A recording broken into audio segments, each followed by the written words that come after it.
Hello दोस्तों। आज जो हम पढ़ने जा रहे हैं ना, वो पूरे सिलेबस का, सोशल साइंस के सिलेबस का सबसे इजी चैप्टर है। और चैप्टर का नाम है भारतीय अर्थव्यवस्था के क्षेत्रक, अर्थात sectors of the Indian economy. अब देखो, जैसे मैंने तुम्हें बताया, ये चैप्टर बहुत इजी है। तो कहने का मतलब ये है कि इसमें बहुत सारी चीज़ें ऐसी है जो ना तुम्हें एग्जाम्पल की हेल्प से ही समझ में आ जाएंगी। तो इसमें याद रखने का ऐसा ज़्यादा कुछ है नहीं। अब देखो, ऐसा है, एक बहुत बेसिक सी चीज़ है ये। अगर जीवन जीना है ना, तो लक्ष्मी जी अर्जित करनी पड़ती है। लक्ष्मी जी बोले तो, अब लक्ष्मी जी अर्जित करने के लिए जो सारे काम हम करते हैं, उनको हम कहते हैं, सिंपल लैंग्वेज में हम कहते हैं, इकोनॉमिक एक्टिविटीज़। अब देखो, एक बार्बर जो बाल काटता है, उससे उसको पैसे मिलते हैं। एक टेलर जो कपड़े स्टिच करता है, उससे उसको पैसे मिलते हैं। सब्जी वाला सब्जी बेचता है। मैं टीचर हूँ, मैं पढ़ाती हूँ। तो इन सारी एक्टिविटीज़ से क्या होता है, हम लोग पैसे कमाते हैं। और इन्हीं सारी एक्टिविटीज़ को हम कहते हैं इकोनॉमिक एक्टिविटीज़। और एक और बहुत बेसिक सी बात, अगर कोई बहुत बड़ी और कोई बहुत कॉम्प्लेक्स सी चीज़ समझनी हो ना, तो सबसे इजी तरीका होता है उसको क्लासिफाई कर दो। अब देखो, हम बात किस चीज़ की कर रहे हैं, इंडियन इकोनॉमी की। तो भले तुमको लगता है कि तुम बहुत बड़े हो गए हो, तुम्हारे पास आईफोन होना चाहिए, स्कूटर होना चाहिए, कार होनी चाहिए, ब्रांडेड शूज़ होने चाहिए, बट बेटे जान, तुम अभी हो तो बच्चे। तो इंडियन इकोनॉमी को पढ़ना बहुत मुश्किल है। तो इस मुश्किल को आसान बनाने के लिए हमने क्या किया, हमने इसको क्लासिफाई कर दिया। और क्लासिफाई हमने किया 3 तरीके से। पहला तरीका, नेचर ऑफ एक्टिविटीज़। जैसे अभी मैंने तुम्हें बताया ना कि इकोनॉमिक एक्टिविटीज़ क्या होती हैं, बस वही वाली एक्टिविटीज़ के बेसिस पे 3 सेक्टर्स होते हैं, प्राइमरी सेक्टर, सेकेंडरी सेक्टर और टर्शरी सेक्टर। अब ऐसा है कि अगर पैसे की बात चल रही है, तो एम्प्लॉयमेंट तो आएगी। एम्प्लॉयमेंट के हिसाब से 2 कैटेगरीज होती हैं, एक होता है ऑर्गेनाइज्ड सेक्टर, एक होता है अनऑर्गेनाइज्ड सेक्टर। और तीसरा जो क्लासिफिकेशन का टाइप है, वो है ओनरशिप के हिसाब से। ओनरशिप बोले तो उसका मालिक कौन है। तो अगर कोई प्राइवेट बोले तो कोई एक आदमी या ग्रुप ऑफ पीपल, अगर उनके हाथ में मालिकाना हक है, तो उसको क्या बोलेंगे, प्राइवेट सेक्टर। और अगर पब्लिक सेक्टर बोले तो सरकारी कंपनी। तो ओनरशिप के हिसाब से 2 कैटेगरीज हो गई, प्राइवेट सेक्टर और पब्लिक सेक्टर।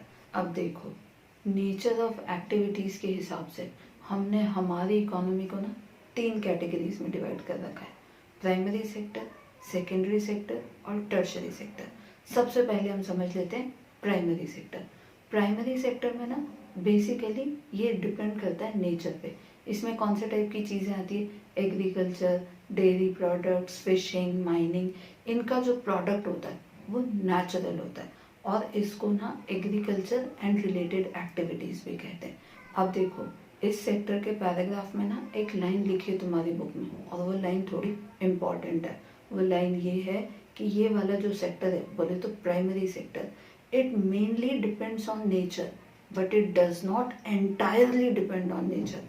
कहने का मतलब कि नेचर पे डिपेंड तो करता है, पर पूरे तरीके से सिर्फ और सिर्फ नेचर पे ही नहीं डिपेंड करता है। जैसे कि मान लो एक किसान को खेती करनी है, तो अब खेती करनी है, बीज बोना है, तो वो फर्टिलाइजर्स का भी तो यूज़ करता है ना। अब फर्टिलाइजर्स कोई नेचुरल चीज़ तो है नहीं। ऐसे ही अगर हम बात करें माइनिंग की, तो ऐसा तो है नहीं कि तुम ज़मीन में गड्ढा खोदोगे और अचानक से तुम्हें हीरे की खदान मिल जाएगी। उसके लिए तुम्हें बड़े बड़े टूल्स और बड़ी बड़ी मशीनें, जेसीबी, ये सब लगेगा कि नहीं लगेगा। तो ये सब कोई नेचुरल चीज़ें नहीं है। इनका जो प्रोडक्ट होता है वो नेचुरल होता है। तो प्राइमरी सेक्टर में ऐसी एक्टिविटीज़ आती हैं जो बेसिकली नेचर पर डिपेंड करती हैं। एंड एग्जाम्पल्स क्या क्या हैं, agriculture, dairy, fishing, mining etcetera. चलो अब बात करते हैं हम सेकेंडरी सेक्टर की। सेकेंडरी सेक्टर में बेसिकली क्या होता है कि जो प्राइमरी सेक्टर से जो नेचुरल प्रोडक्ट आया ना, उसको थोड़ी प्रोसेसिंग करके उसका फॉर्म चेंज कर दिया जाता है। जैसे कि मान लो कॉटन। अब कॉटन क्या है, प्लांट पे उगाया, मतलब खेती करके उगाया, मतलब प्राइमरी सेक्टर से एक प्रोडक्ट मिला जो कि क्या था, कॉटन। अब तुम खुद सोचो, तुम कॉटन लपेट के जाते हो क्या? नहीं ना, शर्ट या टी शर्ट पहनते हो ना। तो इस कॉटन से जो शर्ट या टी शर्ट बना वो कहाँ बना? किसी न किसी इंडस्ट्री में बना ना। तो ये वाला जो सेक्टर है जिसमें नेचुरल प्रोडक्ट को किसी इंडस्ट्री में डाल के थोड़ा प्रोसेस करके उसका फॉर्म चेंज कर देते हैं, इस वाले सेक्टर को हम कहते हैं सेकेंडरी सेक्टर। और ये जो सारी प्रोसेस है, रॉ मटेरियल लेना प्राइमरी सेक्टर से और उसका फॉर्म चेंज कर देना, ये सब कहाँ होता है? इंडस्ट्रीज में। और इसमें क्या इन्वॉल्व होती है? मैन्युफैक्चरिंग। तो इस वाले सेक्टर को ना इंडस्ट्रियल सेक्टर भी कहा जाता है। अब हम चलते हैं तीसरा और आखिरी सेक्टर, बोले तो टर्शरी सेक्टर। अब देखो, ऐसा है कि टर्शरी सेक्टर में ना कोई गुड्स प्रोड्यूस नहीं होते, इसका एक और नाम है, इसका नाम है सर्विस सेक्टर। और इसका नाम सर्विस सेक्टर पड़े इसीलिए क्योंकि इसमें कोई गुड्स प्रोड्यूस नहीं होते। This sector is all about services. बोले तो ऐसा है, जैसे मान लो कॉटन का ही एग्जाम्पल लेते हैं। प्राइमरी सेक्टर वालों ने खेती करके कॉटन उगा दिया, बहुत अच्छी बात है। सेकेंडरी सेक्टर वालों ने क्या किया? उस कॉटन से शर्ट बना दिया, बहुत ही अच्छी बात है। पर अब तुम खुद सोचो कि जिसको कॉटन से शर्ट बनाना है तो उसने अपनी इंडस्ट्री क्या खेत में लगाई होगी क्या? उसने ये सोचा होगा क्या कि यहीं से कॉटन तोड़ूंगा, यहीं पे शर्ट बना दूंगा? नहीं ना। उस कॉटन को इंडस्ट्री तक पहुंचाने के लिए कुछ ना कुछ ट्रांसपोर्ट लगा होगा ना। तो ये जो ट्रांसपोर्ट है ये क्या है? ये है एक तरीके की सर्विस। और ऐसी सारी सर्विसेज जो प्राइमरी और सेकेंडरी सेक्टर को हेल्प करती है, उन सारी सर्विसेज को हम रखते हैं टर्शरी सेक्टर की कैटेगरी में, जिसमें आता है ट्रांसपोर्ट, बैंकिंग, इंश्योरेंस। ये सारी चीज़ें प्राइमरी और सेकेंडरी सेक्टर को हेल्प करती हैं, उनको सपोर्ट करती हैं। और एक बात मैं तुम्हें बता दूं, मैं भी ना टर्शरी सेक्टर में ही आती हूँ। और ऊपर से एक मज़ेदार बात, आजकल ना टर्शरी सेक्टर का ही ज़माना चल रहा है, तो इसमें banking, doctor, hospitals, teachers, lawyers, barber, in fact एक सब्जी बेचने वाला, जो भी सारे लोग हमें सर्विस प्रोवाइड करते हैं वो सारे इस टर्शरी सेक्टर में ही आते हैं। अब ऐसा है, इन तीनों सेक्टर्स में से अगर कोई भी सेक्टर वाला ये सोच ले कि मैं ही हूँ जो भी हूँ, मुझे बाकी दो की ज़रूरत नहीं है, तो भैया ऐसा है कि ऐसे तो काम चलने वाला नहीं है। प्राइमरी, सेकेंडरी और टर्शरी, ये तीनों ना एक दूसरे पे डिपेंड करते हैं। कैसे? चलो वही वाला एग्जाम्पल ले लेते हैं, अपने कॉटन वाले। अब मान लो अगर कोई फार्मर ये सोचे कि मैं तो मेरे खेत में सिर्फ कॉटन उगाऊंगा, मुझे बाकी चीज़ों से मतलब नहीं है, तो वो कॉटन उगा के करेगा क्या? अचार डालेगा क्या? जब तक सेकेंडरी सेक्टर वाला पर्सन, मतलब जब तक कोई इंडस्ट्रियलिस्ट उसका कॉटन नहीं खरीदेगा तो वो किस काम का? मतलब फार्मर ने जो कॉटन उगाया उसको बेचना जरूरी है सेकेंडरी सेक्टर वाले को। अब अगर सेकेंडरी सेक्टर वाला ये सोचे कि मुझे किसी की जरूरत नहीं है, तो वो करेगा क्या? जब तक उसकी फैक्ट्री में, जब तक उसकी इंडस्ट्री में शर्ट नहीं बनेंगे, वो क्या कमाएगा? और शर्ट बनाने के लिए उसको किस पे डिपेंड होना पड़ेगा? फार्मर पे। और अगर ऐसे टर्शरी सेक्टर वाला बोले तो अपने ट्रक वाले अंकल ये सोच रहे हैं कि नहीं मैं तो प्राइमरी और सेकेंडरी सेक्टर की हेल्प ही नहीं करूँगा, तो तुम्हें क्या लगता है कि वो अपने ट्रक में बीवी बच्चों के साथ लॉन्ग ड्राइव पे जाएगा क्या? नहीं ना। ट्रक में पेट्रोल डलाने के पैसे, बोले तो डीजल डलाने के पैसे कब आएंगे? जब वो फार्मर से कॉटन इंडस्ट्री तक पहुंचेगा और जो शर्ट बन गया उसको शॉप तक पहुंचेगा, ताकि तुम और मैं कपड़े पहन पाए। तो कहने का मतलब प्राइमरी, सेकेंडरी और टर्शरी तीनों ना एक दूसरे पर डिपेंड करते हैं। कोई भी अपने आप में इंडिपेंडेंटली काम नहीं कर सकता। अब देखो, मैंने तुम्हें अभी अभी बताया था ना कि जो टर्शरी सेक्टर है ना, आजकल बहुत बोलबाला चल रहा है इसका। तो भैया ये हमें कैसे पता चला कि कौन सा सेक्टर आगे चल रहा है, कौन से सेक्टर में ज़्यादा प्रोग्रेस हो रही है? तो इसको मेजर करने के लिए ना हमारे पास एक टूल है, और उस टूल का नाम है जीडीपी। जीडीपी बोले तो ग्रोस डोमेस्टिक प्रोडक्ट। अब ये जो टर्म है ना बहुत मुश्किल सी है, पर उसके पहले दो सिंपल टर्म समझ लो। एक होता है फाइनल प्रोडक्ट और एक होता है इंटरमीडिएट प्रोडक्ट। नाम से ही समझ में आ गया होगा, फाइनल प्रोडक्ट मतलब जो लास्ट में बना, और इंटरमीडिएट मतलब जो थोड़ी सेकेंड या थर्ड स्टेप पे बना। जैसे हम एग्जाम्पल लेते हैं कॉटन का। अब तुम सोच रहे होंगे कि क्या यार एक ही एग्जाम्पल लिए जा रहे हो, बोर कर रहे हो, तो चलो इस बार हम दूसरा एग्जाम्पल ले लेते हैं। जैसे एग्जाम्पल लेते हैं हम बिस्किट का। अब देखो, बिस्किट बनाने के लिए क्या क्या लगता है, आटा, शुगर, ऑयल, कोई सा फ्लेवर। अब ये जो सारी चीज़ें हैं ये सब होती है इंटरमीडिएट प्रोडक्ट्स। कैसे, अब आटा, आटा कैसे बना, वीट से, तो वीट क्या है, रॉ मटेरियल, वीट से बना आटा, आटा क्या है, इंटरमीडिएट प्रोडक्ट, और आटा, शुगर, ऑयल, फ्लेवर ये सब मिला के फाइनल प्रोडक्ट क्या बना, बिस्किट। अब ये फाइनल प्रोडक्ट की जो फाइनल वैल्यू होती है, और ऐसे जितने भी सारे फाइनल गुड्स और सर्विसेज होते हैं उन सब की जो फाइनल वैल्यू होती है उन सबको मिला के बनती है जीडीपी। इसको मैं तुम्हें ना थोड़ी आसान भाषा में समझा देती हूँ। मान लो कि तुम एक बिस्किट का पैकेट खरीदने गए। अब बिस्किट बनाने के लिए मान लो 25 रुपए का आटा आया, 20 रुपए की शक्कर आई, 10-20 रुपए का फ्लेवर आया, 20-30 रुपए का ऑयल आया, ऐसे सब मिला जुला के हो गए 100 रुपए। तो अब जब हम बिस्किट की वैल्यू काउंट करेंगे तो उसमें हम ये आटा, शक्कर, ऑयल ये सब काउंट नहीं करेंगे। हम फाइनल जो प्रोडक्ट बना दैट इज बिस्किट उसकी वैल्यू काउंट करेंगे। तो ऐसे सारे गुड्स, ऐसे सारे प्रोडक्ट्स जो भी हमारे देश में बनते हैं उन सब की जो फाइनल वैल्यू होती है उन सब का सम करके बनती है जीडीपी। और ये जो जीडीपी है ना ये बताती है कि कौन सा देश कितना अमीर है। जीडीपी से पता चलता है उस देश की इकोनॉमी का साइज कितना है। अब ना जीडीपी की डेफिनेशन ध्यान से सुनो। द टोटल वैल्यू ऑफ, किस चीज की total value, all the goods and services produced with in a country is called GDP. कहने का मतलब कि जितने भी गुड्स, सर्विसेज, सब कुछ हमारे देश में जो होता है उनकी फाइनल वैल्यूज को मिला के बनती है जीडीपी। और हाँ, एक इम्पॉर्टेंट बात, टर्शरी सेक्टर में ना कोई गुड्स प्रोड्यूस नहीं होते, उसमें क्या होती है, सर्विसेज। तो उन सर्विसेज की फाइनल वैल्यू को भी जीडीपी में काउंट करते हैं। एक मज़ेदार बात जिस पे तुम्हें गर्व होगा कि भारतीय हैं हम, गर्व से कहो वी आर इंडियन। जीडीपी के मामले में ना हम आते हैं नंबर 5 पे। अब तुम सोच रहे होंगे कि नंबर 5 पे आने में इतने गर्व करने की कौन सी बात है। वो इसलिए कि नंबर 6 पे पता है कौन आता है, नंबर 6 पे आता है यूके। और ये वही यूके जिसने हमें टॉर्चर किया था, जिसने हमारे ऊपर राज किया था। तो अंग्रेजों को पीछे छोड़ के जीडीपी के मामले में हम उनसे आगे निकल गए। वैसे कभी कभी ना ये 5 और 6 की पोजीशन फ्लक्चुएट होती रहती है। तो तुम तो इस बात की खुशी मनाओ कि हम नंबर 5 पे हैं। और एक और भयंकर गर्व करने वाली बात है ये तो, टाटा जो है ना हमारे यहाँ के रतन टाटा भाई साहब, उन्होंने ना जैगुआर, लैंड रोवर, ये जो बड़ी बड़ी कंपनीज है ना ये सब इंग्लैंड की कंपनीज थी, उनको खरीद लिया। तो एक टाइम पे ये लोग आए थे ईस्ट इंडिया कंपनी बन के हम पे राज करने को, और आज देखो हमने इनकी कंपनीज को खरीद लिया है। और एक और बात मैं तुम्हें बता दूं, बॉन्ड, जेम्स बॉन्ड नाम तो सुना ही होगा ना।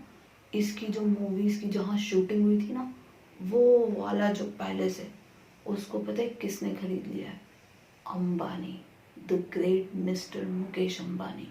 तो वो यूके वाले, इंग्लैंड वाले जो एक टाइम पे हमको रूल करते थे, आज हमारे टाटाज और अंबानीज की बदौलत ना हमने उनको ही खरीद लिया है।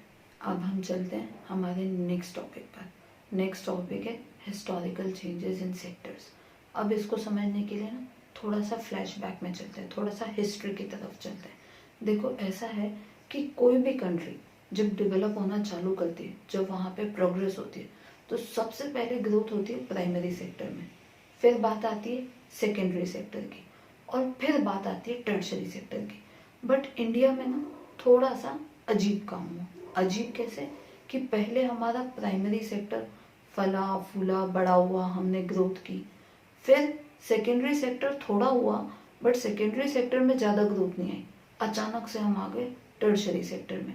अगर तुम अफ्रीकन कंट्रीज़ की बात करो ना तो आज भी वो लोग ना खेती, डेयरी प्रोडक्ट्स और इन सारे कामों में वहाँ की इकोनॉमी ज़्यादा इन्वॉल्व है। कहने का मतलब कि वहाँ पे अभी भी प्राइमरी सेक्टर में ग्रोथ चल रही है।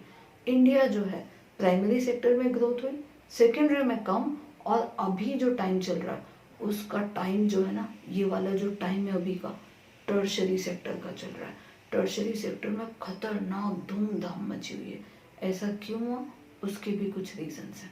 अब देखो, पहले ग्रोथ कहाँ हुई, प्राइमरी सेक्टर में। फिर टाइम के साथ धीरे धीरे इंडस्ट्रीज आई, फैक्ट्रीज आई।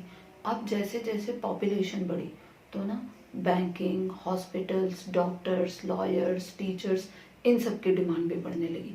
और ये सारे लोग जो भी एक्टिविटीज़ करते हैं वो सब आती है टर्शरी सेक्टर की एक्टिविटीज़ में।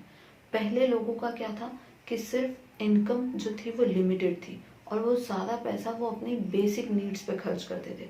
बट अब लाइफ को थोड़ा बेटर बनाने के लिए, एक स्टैंडर्ड लाइफ जीने के लिए लोग क्या करते हैं, मूवी देखने जाते हैं, बाहर खाना खाते हैं, शॉपिंग करते हैं। तो ये सारी जो चीज़ें बोले तो टूरिज्म, एंटरटेनमेंट, ईटिंग आउटलेट्स, इन सब की डिमांड्स भी बढ़ने लगी। धीरे धीरे इनका बिजनेस भी फ्लरिश होने लगा और ये सारी चीज़ें काय में आती है, ये सब आता है टर्शरी सेक्टर में। अब देखो, हमने पहले डिस्कस किया था कि ये तीनों सेक्टर्स ना इंटरलिंक्ड है, तीनों एक दूसरे पर डिपेंड करते हैं। अब जैसे जैसे प्राइमरी और सेकेंडरी सेक्टर में ग्रोथ हुई तो उसके साथ साथ transport, storage houses, cold storage, इन सब की डिमांड्स भी बढ़ने लगी। और ये भी सारी चीज़ें किस में आती है, टर्शरी सेक्टर में। कहने का मतलब कि पॉपुलेशन बढ़ने के साथ, प्राइमरी और सेकेंडरी सेक्टर में ग्रोथ के साथ और इनकम लेवल बढ़ने के साथ ओवरऑल ना टर्शरी सेक्टर में ज़्यादा ग्रोथ होने लगी। और आज जो तुम ये ज्ञान अर्जित कर पा रहे हो ना घर पे आराम से बैठे बैठे यूट्यूब की बदौलत, इस वाले पार्ट को पता है क्या कहते हैं, आईटी सेक्टर। और ये भी काय में आता है, टर्शरी सेक्टर में। ये जो आईटी सेक्टर है ना, ये टर्शरी सेक्टर का एक बहुत इम्पॉर्टेंट फैक्टर है। और रिसेंटली पिछले कुछ सालों में ना इसमें काफ़ी सारी ग्रोथ हुई है। और मैं तुम्हें एक और गर्व करने वाली बात बता दूँ, इंडिया की एक सिटी है बैंगलोर, नाम तो सुना ही होगा। उसको पता है क्या कहते हैं, सिलिकॉन वैली ऑफ इंडिया। और इंडिया जो है ना वो आईटी सर्विसेज के मामले में दुनिया भर की सारी कंट्रीज में से मोस्ट प्रेफर्ड कंट्री है। कहने का मतलब कि हमारे यहाँ की आईटी सर्विसेज का ना पूरी दुनिया लोहा मानती है। देखो, अब जो तुम्हें साइड में ग्राफ दिख रहा है ना स्क्रीन पे, उस ग्राफ से एक बात तो बिल्कुल साफ है कि पहले ना प्राइमरी सेक्टर की ग्रोथ ज़्यादा थी, सेकेंडरी की थोड़ी और टर्शरी की बहुत कम।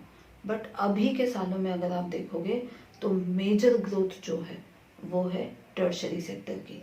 और एक मज़ेदार बात मैं तुम्हें बताऊं, प्राइमरी सेक्टर में ना 50% से भी ज़्यादा लोग एम्प्लॉयड हैं। कहने का मतलब कि हमारे देश की आधे से ज़्यादा जनता प्राइमरी सेक्टर की एक्टिविटीज़ से अपना घर चलाती है। बट अगर जीडीपी कंट्रीब्यूशन की बात करें ना तो ये कंट्रीब्यूशन मात्र 25%, बोले तो 25%। मतलब लोग हैं इतने सारे और जीडीपी आती है मुश्किल से 25%। और बाकी की जो जनता बची वो कहाँ जाती है, सेकेंडरी और टर्शरी सेक्टर में। मतलब आधी से कम लोग, आधी से कम जनता सेकेंडरी और टर्शरी सेक्टर में इन्वॉल्व है। बट वो आधे से कम भी 75% का कंट्रीब्यूशन देते हैं। कहीं ना कहीं इससे एक बात तो साफ साफ पता चलती कि प्राइमरी सेक्टर में ना लोग तो बहुत सारे हैं पर उनका जीडीपी कंट्रीब्यूशन कम है। इसका मतलब कि कहीं ना कहीं या तो ज़रूरत से ज़्यादा लोग इन्वॉल्व हैं या फिर जितने लोग इन्वॉल्व हैं उनकी प्रोडक्टिविटी और एफिशिएंसी दोनों ही कम है। अब ये बात बिल्कुल सही है कि प्राइमरी सेक्टर में जितने लोगों की ज़रूरत है ना उससे ज़्यादा इन्वॉल्व है और ऊपर से उनको पता ही नहीं है कि हमारी तो ज़रूरत ही नहीं है। जैसे अगर मान लो एक फार्मर की फैमिली में 5 लोग हैं, अब वो पांचों लोग खेत पे जाते हैं, काम करते हैं, फसल उगाते हैं और सब कुछ। अब प्रैक्टिकली वो लोग क्या करते हैं, जाते हैं खेत पे, दोपहर तक काम करके वापस आ जाते हैं। तो पांचों लोग हैं, पांचों उसी एग्रीकल्चरल एक्टिविटी में इन्वॉल्व है। बट अगर आप प्रैक्टिकल ग्राउंड्स पे देखो तो वहाँ 5 लोगों की ज़रूरत ही नहीं है। वो जो सारा काम है वो 3 लोग मिलके आराम से कर सकते हैं। तो ये जो 2 लोग एक्स्ट्रा वहाँ हैं वो एक तरीके से देखा जाए तो क्या है, वो है अनएम्प्लॉयड। अब ऐसे तो वो बोल सकते हैं कि नहीं भैया हम तो खेत में जाते हैं, काम करते हैं। तो एक तरफ तो वो काम कर भी रहे हैं, दूसरी तरफ उस काम की उन लोगों को एक्चुअली ज़रूरत ही नहीं है। तो ऐसा वाला जो अनएम्प्लॉयमेंट होता है ना, जो पता नहीं चलता है, जो छुपा हुआ होता है, उसको कहते हैं डिस्गाइज्ड अनएम्प्लॉयमेंट या फिर अंडर अनएम्प्लॉयमेंट। और ऐसा नहीं है कि ये सिर्फ गांव में होता है, ये शहरों में भी होता है। मान लो दो भाई हैं, दोनों मिलके कपड़े की दुकान चलाते हैं। अब उस कपड़े की दुकान में जितने कस्टमर्स आते हैं ना, वो एक भाई इजीली मैनेज कर सकता है। बट होता क्या है, दोनों भाई दुकान पे जाते हैं, काम करते हैं, शाम को घर आ जाते हैं। तो कहने को तो क्या बोलेंगे लोग कि हाँ भाई दोनों मिलके शॉप चलाते हैं, बट प्रैक्टिकली एक भाई जो है वो डिस्गाइज्ड अनएम्प्लॉयमेंट के फॉर्म में वहाँ काम कर रहा है, क्योंकि उसकी ज़रूरत ही नहीं। सारा काम उस शॉप का एक भाई मैनेज कर सकता है, बट एक वहाँ पे एक्स्ट्रा लगा हुआ है। तो ऐसा वाला जो अनएम्प्लॉयमेंट होता है, इसको हिडन अनएम्प्लॉयमेंट, अंडर अनएम्प्लॉयमेंट या फिर डिस्गाइज्ड अनएम्प्लॉयमेंट भी कहा जाता है। अब देखो, एक और ज्ञान की बात मैं तुम्हें बताऊं, प्रॉब्लम का पता लगाना जो है ना, वो काफ़ी नहीं होता, उसका सोल्यूशन भी ढूंढना पड़ता है। तो अब ये तो हमें पता चल गया कि भैया हमारे यहाँ डिस्गाइज्ड अनएम्प्लॉयमेंट है, तो अब उसको दूर भी तो करना पड़ेगा ना। तो दूर करने के लिए पता है कुछ आइडियाज़ हैं, अगर उनको हम इम्प्लीमेंट करें ना, तो डिस्गाइज्ड अनएम्प्लॉयमेंट ऐसे गायब हो जाएगा। क्या करो, देखो हमें ये तो पता चल गया कि डिस्गाइज्ड अनएम्प्लॉयमेंट कहाँ है, प्राइमरी सेक्टर में। तो इसके लिए हम क्या करें कि एग्रीकल्चर रिलेटेड इंडस्ट्रीज जो हैं उनका सेटअप करें। जैसे दाल मिल बनाओ, तो दाल मिल बनाने के लिए जो रॉ मटेरियल चाहिए वो कहाँ से मिलेगा, प्राइमरी एक्टिविटीज़ एग्रीकल्चर से। या फिर कोल्ड स्टोरेज फैसिलिटीज़ डेवलप करो। तो ऐसी सारी जो इंडस्ट्रीज़ हैं, ऐसी सारी जो एक्टिविटीज़ हैं, वो क्या करेंगी, वो सब एम्प्लॉयमेंट जनरेट करेंगी। इसके साथ साथ क्या कर सकते हैं, हनी कलेक्शन सेंटर बना दो। ये जो पतंजलि वाले रामदेव बाबा है ना, ये पता है क्या करते हैं, गांव के आसपास Honey collection centre, aloe vera collection centre लगा देते हैं। तो लोग क्या करते हैं, अपने खेतों में या बी हाइव को बना बना के हनी इकट्ठा करते हैं, एलोवेरा उगाते हैं, और ये सारा इकट्ठा करके वो बाबा जी को दे देते हैं। तो बाबा जी का भी फायदा हो जाता है और फार्मर्स का भी फायदा हो जाता है। तो ऐसा है कि प्राइमरी सेक्टर से रिलेटेड इंडस्ट्रीज अगर हमने गांव में लगा दी, तो ये जो डिस्गाइज अनएम्प्लॉयमेंट वाली दिक्कत है ना, ये दूर हो जाएगी। और इसके लिए ना गवर्नमेंट एक काम और कर सकती है, गवर्नमेंट को इम्प्लाई करनी चाहिए cheap credit services. Cheap credit services, credit मतलब होता है उधार देना। अब देखो गांव में ना कुछ बड़े बड़े मनी लेंडर्स होते हैं, इतने खड़ूस, इतने गंदे लोग होते हैं ना, ये बेचारे सीधे साधे फार्मर्स को उधार देते हैं पैसा और ब्याज वसूलते हैं बहुत मोटा, बहुत तगड़ा। तो बेचारा फार्मर सारे टाइम वो कर्ज चुकाते चुकाते चुकाते चुकाते उसका पूरा जीवन बीत जाता है, और ये मनी लेंडर्स की ना बड़ी ऐश हो जाती है। तो सेविंग्स तो दूर की बात है, बेचारों का कर्ज ही नहीं चुक पाता। तो गवर्नमेंट की क्या ड्यूटी बनती है, गवर्नमेंट की ड्यूटी बनती है कि वो चीप क्रेडिट स्कीम्स लेके आए, ताकि बेचारे फार्मर्स का थोड़ा भला हो जाए। अब जो अगली बात मैं तुम्हें बताने जा रही हूँ ना, वो तुमने पहले भी सुन रखी होगी, और वो ये कि एजुकेशन ना बहुत स्ट्रॉन्ग टूल है, और ये एक ऐसा टूल है जो अनएम्प्लॉयमेंट की प्रॉब्लम को तो जड़ से ख़त्म कर सकता है। ऐसा है भैया कि इंडिया जो है ना, वो यंग कंट्री के नाम से जाना जाता है। ऐसा इसलिए कि हमारे देश की 47% जो पॉपुलेशन है ना, वो 5 से लगा के 29 ईयर्स तक के एज ग्रुप की है। इसका मतलब कि हमारे यहाँ ज़्यादा से ज़्यादा लोग यंग हैं। अब यंग है वो तो बहुत अच्छी बात है। इस पॉपुलेशन का ना मात्र 52%, बोले तो आधे से थोड़ा सा ज़्यादा ही ऐसा है जो एजुकेशनल इंस्टीट्यूट्स में जाते हैं, मतलब पढ़े लिखे होते हैं। अब अगर पढ़े लिखे हैं तो भैया नौकरी कर लेंगे, जॉब कर लेंगे, पैसा कमा लेंगे, अनएम्प्लॉयड नहीं रहेंगे। बट जो बेचारे स्कूल नहीं जा पाते, जो एजुकेशन नहीं हासिल कर पाते, उनका क्या होना है, कुछ नहीं होता उनका, वो बेचारे अनएम्प्लॉयड ही रह जाते हैं। तो जो तुम्हारे मम्मी पापा तुम्हें बोलते हैं ना कि पढ़ लिख लो, तो तुम थोड़ा सुन लिया करो। वो इसलिए नहीं कि तुम्हारा भला हो जाएगा, वो इसलिए कि ये जो डिस्गाइज्ड अनएम्प्लॉयमेंट वाली प्रॉब्लम है ना, ये थोड़ी सॉल्व हो जाएगी।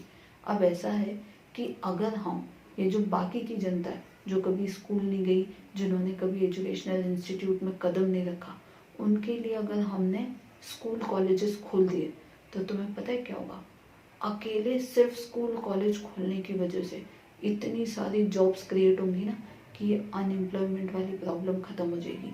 ऐसा मैं नहीं कह रही हूँ, ऐसा कह रहा है प्लानिंग कमीशन ऑफ इंडिया।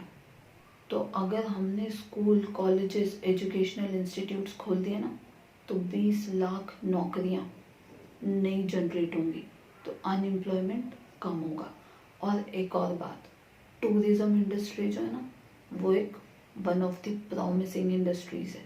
ऐसा इसलिए क्योंकि अगर टूरिज्म इंडस्ट्री को अच्छे से एकदम सिस्टमेटिकली इम्प्रूव किया जाए, पॉलिसीज़ को इम्प्लीमेंट किया जाए, तो ये इंडस्ट्री एक साल में 35 लाख से ज़्यादा नौकरियां प्रोवाइड कर सकती है।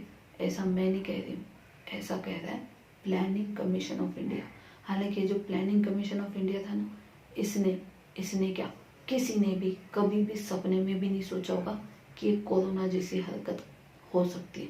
तो टूरिज्म तो दूध और दवाई लेने के चक्कर में जो लोग घर से निकले ना, उन्होंने भी पुलिस के डंडे खाए। तो टूरिज्म तो गया तेल लेने। 35 लाख नौकरियां जो प्रॉमिस किया था ना, वो ये 2 साल में थोड़ा गड़बड़ हो गया। बट कोई बात नहीं, धीरे धीरे ये सब ठीक हो जाएगा। एक और ज्ञान की बात मैं तुम्हें बताऊं, वर्ल्ड टूरिज्म डे मनाया जाता है 27 सितंबर को। अब देखो ऐसा है, ये अनएम्प्लॉयमेंट की प्रॉब्लम ख़त्म करने के लिए ना गवर्नमेंट बहुत सारी स्कीम्स लॉन्च करती रहती है। पर तुम टेंशन मत लो, हमें बहुत सारी स्कीम्स नहीं पढ़नी, हमें पढ़नी है सिर्फ एक पढ़ लो, जीवन सफल हो जाएगा। इस स्कीम का नाम है मनरेगा या फिर नरेगा। नरेगा बोले तो NREGA, इसका फुल फॉर्म है national rural employment guarantee act. अब ये स्कीम ना 2005 में आई थी। इसके हिसाब से गवर्नमेंट ये प्रॉमिस करती है कि गवर्नमेंट 100 डेज का एम्प्लॉयमेंट अवेलेबल करवाएगी।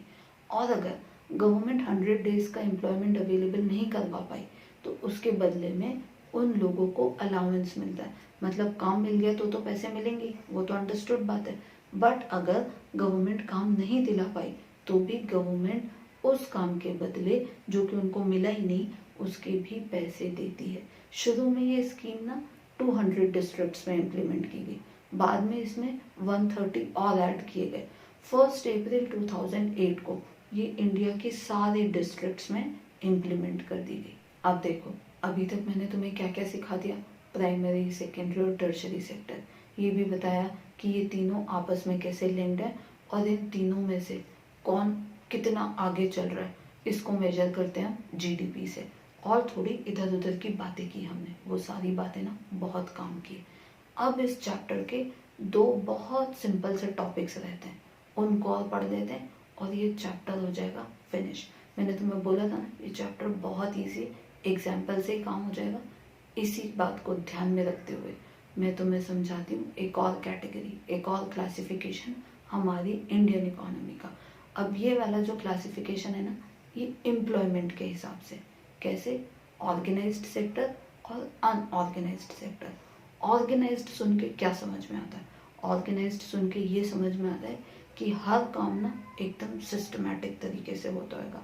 तो ऐसा सेक्टर जहाँ पे ना सारे गवर्नमेंट के लॉज फॉलो होते हैं, टाइम से सैलरी मिलती है, छुट्टियाँ मिलती हैं, पेड लीव्स होती हैं, और तो और ओवर टाइम नहीं कराया जाता है, और अगर कराया जाता है तो उसके भी पैसे मिलते हैं। अब तुम सोच रहे होंगे कि गवर्नमेंट के लॉज फॉलो होते हैं, तो गवर्नमेंट ऐसे कौन से लॉज बनाती है? एक बात मैं तुम्हें बता दूं, एम्प्लॉयमेंट में ना गवर्नमेंट ने 1760 नियम बना रखे हैं। कुछ के नाम मैं तुम्हें बता देती हूँ, बाकी के तो तुम्हें न नाम याद करने की ज़रूरत है न उनके बारे में पता करने की ज़रूरत है। कुछ लॉज जो हैं वो ये हैं, shops and establishment act, gratuity act, working environment act, और भी पता नहीं कितने कितने। उसमें से एक इम्पॉर्टेंट जो है वो है मिनिमम वेजेस एक्ट। मतलब हमारी गवर्नमेंट बोलती है कि कम से कम इतनी मजदूरी तो आपको देनी पड़ेगी। तो सोचो सरकार हमारा कितना ख्याल रखती है। तो ऐसे सारे लॉज जहाँ फॉलो होते हैं, काम एकदम सिस्टमेटिक होता है, सैलरी टाइम से आती है, और पेड लीव्स होती हैं, सेफ वर्किंग एनवायरनमेंट होता है, सेफ ड्रिंकिंग वाटर अवेलेबल होता है, ऐसी सारी कंपनीज जो है ना वो ऑर्गेनाइज्ड सेक्टर में आती हैं।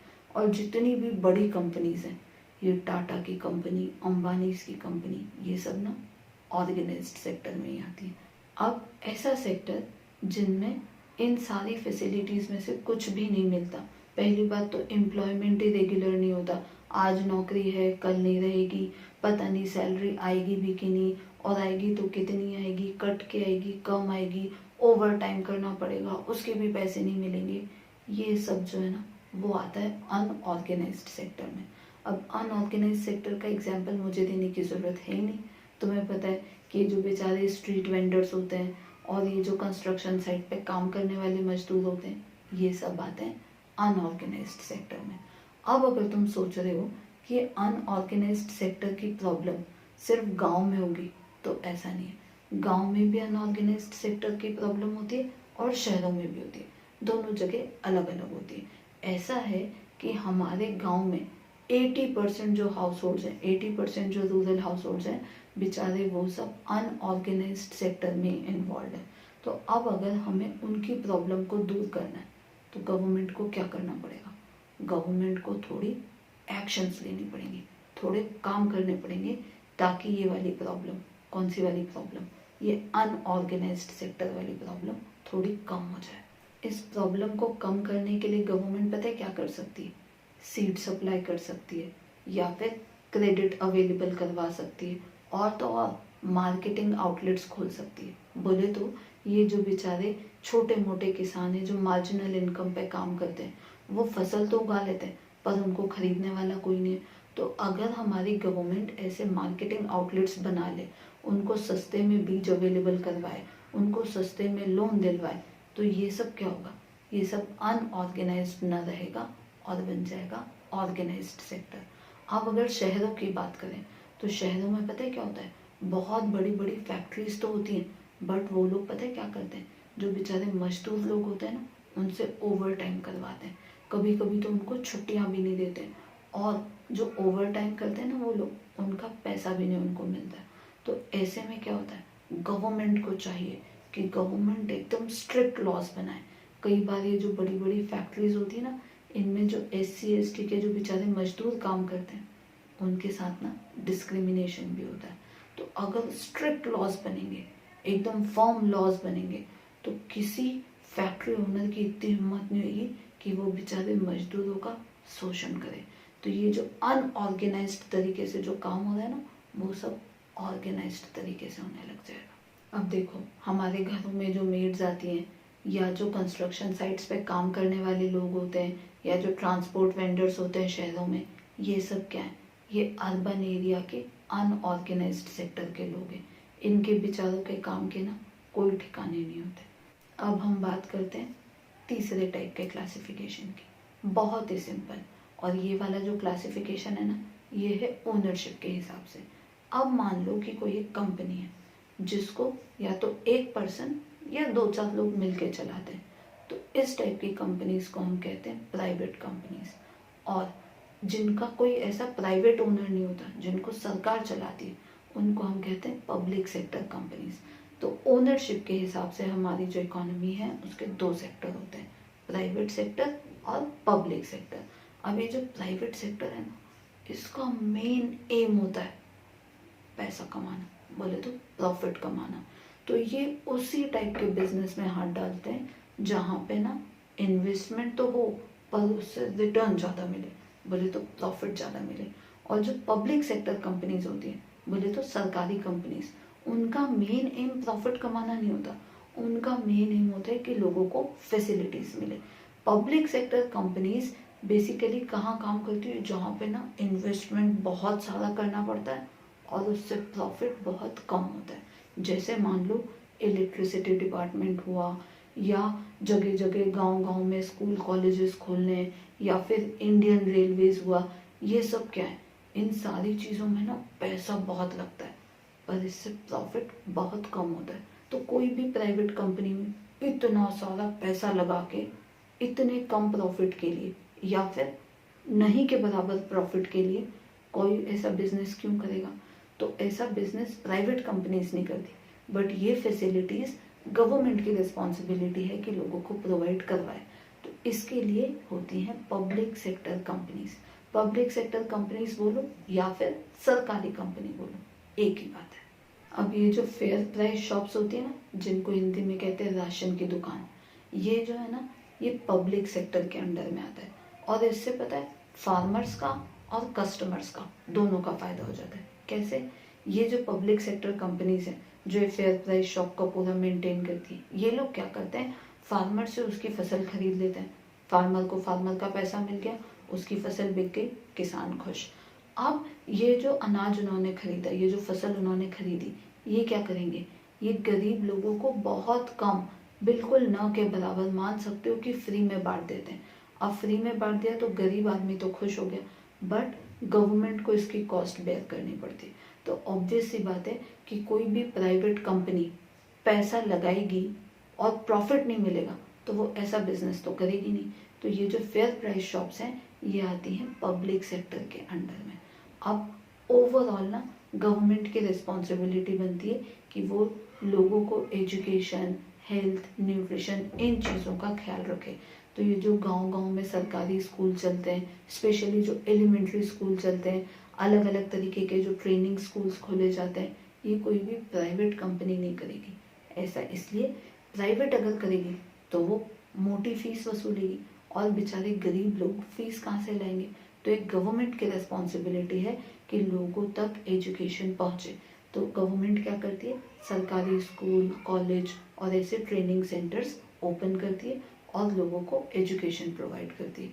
एक बात मैं तुम्हें बताऊं, जिसको सुन के ना तुमको थोड़ा बुरा लगेगा, इंडिया की जो इलिटरेट पॉपुलेशन है ना, वो दुनिया की सबसे ज़्यादा है। मतलब जो बिना पढ़े लिखे लोग हैं ना, वो सबसे ज़्यादा इंडिया में रहते हैं।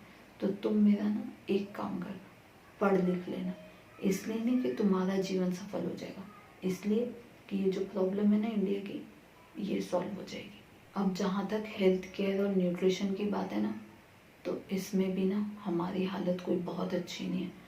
इन्फेंट मोर्टेलिटी रेट, नाम सुना है? नहीं सुना है तो मैं बता देती हूँ।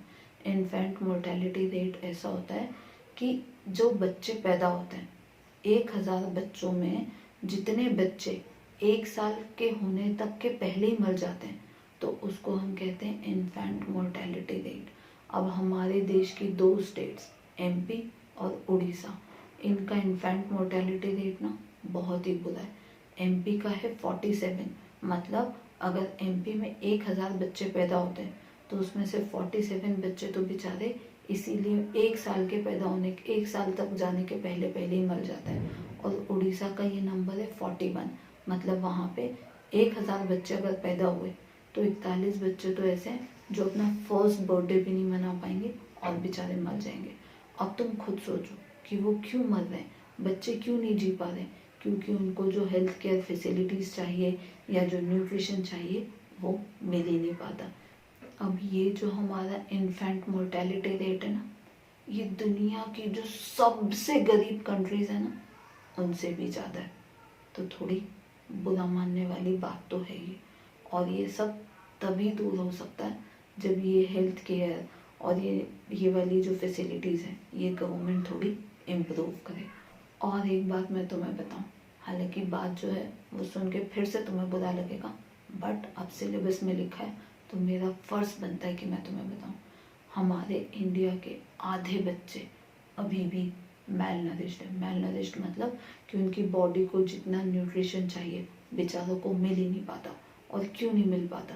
क्योंकि वो लोग इतने गरीब हैं कि वो ये अच्छी हेल्दी चीज़ें अफोर्ड ही नहीं कर पाते। और एक तुम लोग हो, तुम्हें चाहिए पिज़्ज़ा, बर्गर, कोल्ड ड्रिंक, अटरम शटरम खाने को, और आधे बच्चे हमारे देश के अटरम शटरम तो दूर, बेचारों को जो खाने को चाहिए रहता है ना वो भी नहीं मिल पाता। और इन आधे बच्चों में से भी 1/4 जो है ना, बोले तो 25% they are critically ill. Critically ill मतलब उनको ऐसी ऐसी बीमारियां हैं बेचारे, या तो ऐसी बीमारियां हैं जिनकी फैसिलिटीज़, जिनको ट्रीट कराने की फैसिलिटीज़ या तो उनके गांव में अवेलेबल नहीं है, और अगर अवेलेबल हैं तो उनके पेरेंट्स उनको अफोर्ड ही नहीं कर पाते। मतलब कहीं ना कहीं अभी भी हमारा देश ना थोड़ा तो पिछड़ा हुआ है। और इसी के साथ यहाँ पे ये चैप्टर हुआ कंप्लीट। मैं उम्मीद करती हूँ कि तुमको ना भारतीय अर्थव्यवस्था के क्षेत्र अच्छे से समझ में आ गए होंगे। Bye bye.